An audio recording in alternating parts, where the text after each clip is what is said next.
నమస్తే, welcome to I news. Tamil Nadu ఎన్నికల సందర్భంగా ఆ తరువాత చోటు చేసుకున్న అనేక పరిణామాలను తెలుగు రాష్ట్రాల్లోని ప్రజలను విపరీతంగా ఆకర్షిస్తున్నాయి. కొన్ని సంఘటనలు అయితే బాగా ఆలోచింపజేస్తున్నాయి. మన తెలుగు నాయకులు తమిళ నాయకులలాగా ఎందుకు హుందాగా ఉండరు అని కూడా తెలంగాణ ఏపీ ప్రజలు బాధపడుతున్నారు.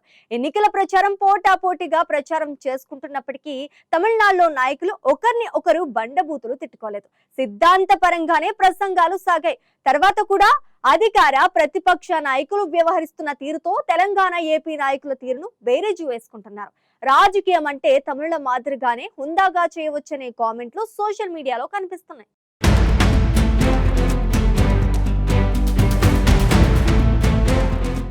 రాజకీయాలంటే తిట్టుకోవడమేనా?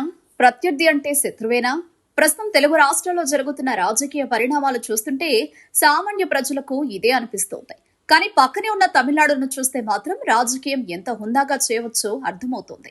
ఎన్నికల ప్రచారంలో ఒకరు, గెలిచిన తర్వాత మరొకరు.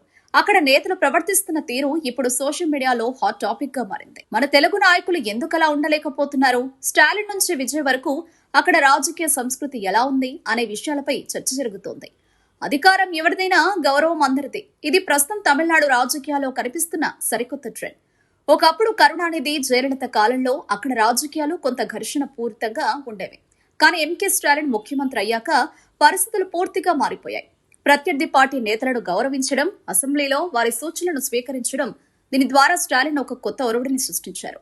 ఇక ఇటీవల రాజకీయాల్లోకి వచ్చిన తమిళ సూపర్ స్టార్ విజయ్ తీరు కూడా అందరినీ ఆశ్చర్యపరుస్తోంది.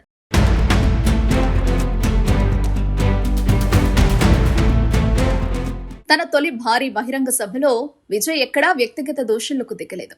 అధికార పార్టీని విమర్శించినా అది సిద్ధాంతపరంగానే సాగింది.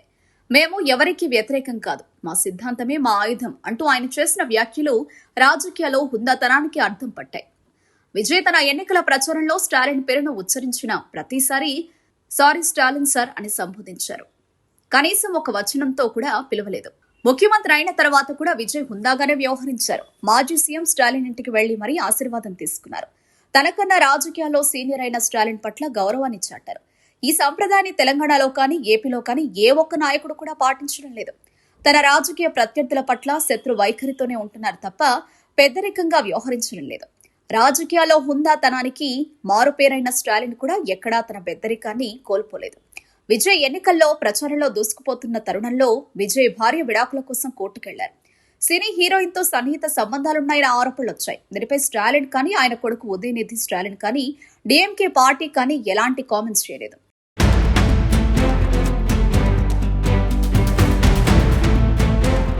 అది కుటుంబ వ్యవహారంగానే చూశారు కానీ పార్టీకి ముడిపెట్టలేదు, రాజకీయాలకు లాగలేదు. అదే ఆంధ్రాలో అయితే పవన్ కళ్యాణ్ పెళ్లి విషయంలో ఎంత రచ్చ చేశారో మనం చూస్తూనే ఉన్నాం. ఎన్నికల్లో డీఎంకే పార్టీ ఓడిపోయిన వెంటనే స్టాలిన్ నేరుగా గవర్నర్ను కలిసి రాజీనామా లేఖ ఇచ్చారు. తెలంగాణలో ఓడిపోయిన తర్వాత కేసీఆర్ గవర్నర్ను కలిసి రాజీనామా ఇవ్వలేదనే విషయాన్ని జనం ఇప్పుడు గుర్తు చేసుకుంటున్నారు. ఎమ్మెల్యేగా ఓడిపోయినప్పటికీ స్టాలిన్ నిగ్రహం కోల్పోలేదు. ఫలితాలు వచ్చిన మరునాడే తన నియోజకవర్గంలో పర్యటించి ప్రజలను పలకరించారు. ఈ సన్నివేశం భారతదేశ రాజకీయాల్లో చిరస్థాయిగా నిలిచిపోతుంది. తెలంగాణ, ఏపీలో కూడా ముఖ్యమంత్రులు, ముఖ్యమంత్రి అభ్యర్థులు ఓడిపోయిన సందర్భాలున్నాయి. కానీ వారెప్పుడూ ఓడిపోయిన నియోజకవర్గానికి పోయి ప్రజలను కలవలేదు. తమిళనాడులో ఓటర్ల తీర్పును గౌరవిస్తామని స్టాలిన్ ప్రకటించారు.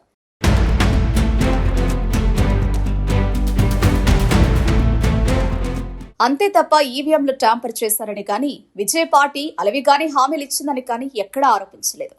విజయ్ పార్టీకి పూర్తి మెజారిటీ రాకున్నా సరే ప్రభుత్వ ఏర్పాటుకు స్టాలిన్ సహకరించారు. తన కూటమిలోని పార్టీలు విజయ్ పార్టీకి మద్దతు తెలిపే విషయంలో స్వేచ్ఛనిచ్చారు. అంతేకాదు, రాబోయే 6 నెలల వరకు విజయ్ పాలనపై విమర్శలు కూడా చేయబోమని, కొత్త ప్రభుత్వాన్ని పనిచేసుకొనిస్తామని స్టాలిన్ ప్రకటించారు. ఇలాంటి గొప్ప ఉదాహరణలు ఎన్నో మనకు తమిళనాడులో కనిపిస్తున్నాయి. వీటితో తెలంగాణ, ఏపీ రాజకీయాలను పోల్చుకున్నప్పుడు మాత్రం సగటు తెలుగోడికి కోపం వస్తుంది. రాజకీయం అంటే కేవలం ఓట్లు, సీట్లు మాత్రమే కాదు, అది ఒక సామాజిక బాధ్యత. తమిళనాడు నేతలు చూపిస్తున్న ఈ హుందాతనం తెలుగు రాష్ట్రాల నేతలకు ఒక గుణపాఠం కావాలని సోషల్ మీడియా వేదికగా నెటిజన్లు కోరుకుంటున్నారు.